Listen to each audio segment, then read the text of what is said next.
ఎట్లున్నారన్నా ఫిజికల్గా, మెంటల్గా, ఫైనాన్షియల్గా ఎట్లున్నారు రవీంద్రనాథ్ గారు అంటే ఏం చెప్తారు? దేవుని దయ వల్ల అంతా బాగానే జరుగుతూ ఉందని చెప్తాను. ఎవరి దయ వల్ల? దేవుని దయ వల్ల. ఎవరి దయ వల్ల? దేవుని దయ వల్ల. దేవుడు. దేవుడు అంటే ఎవరండి? దేవుడు అంటే మనలను సృష్టించిన సృష్టికర్త. ఎవరు సృష్టికర్త అంటే? ఆ ఒక్కడే ఉన్న దేవుడు. ఎవరు ఆ ఒక్క దేవుడు?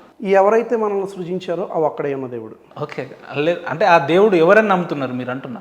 నేనైతే నన్ను సృష్టించింది, నేను నమ్ముతున్నది నా బైబిల్లో ఉన్నటువంటి దేవుడిని నేను నమ్ముతా ఉన్నాను. బైబిల్లో ఉన్న దేవుడిని? బైబిల్లో ఉన్న దేవుడిని నేను నమ్ముతాను. బైబిల్లో ఏ దేవుడు ఉన్నాడు? ఎంతమంది దేవుళ్ళు ఉన్నారంటే? బైబిల్లో ఒక్కడే దేవుడు ఉన్నాడు.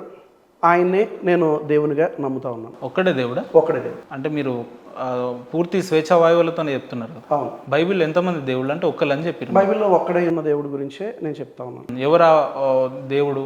దేవుని పేరు ఏంటంటే? ఆ దేవుని పేరు మేము యెహోవా అని పిలుచుకుంటూ ఉంటాం. ఆ యొక్క దేవుని గురించి ఒక మాటలో చెప్పడానికి ఇది జరిగేటువంటి ఆ యొక్క డిస్కషన్ కాదు, కానీ